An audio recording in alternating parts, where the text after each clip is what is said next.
تازہ ترین ویڈیوز کے لیے چینل کو سبسکرائب کر کے بیل آئیکن اور آل نوٹیفیکیشن پر کلک کریں تاکہ آپ کو ملے ہر اپڈیٹ سب سے پہلے۔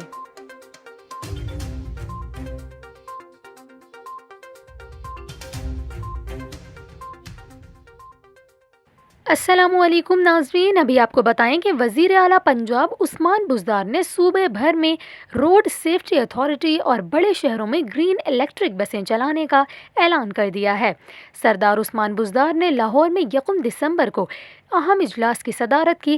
اجلاس میں صوبے بھر کی سیکیورٹی صورتحال اور کورونا وائرس کے تحت لاہ عمل کا جائزہ لیا گیا۔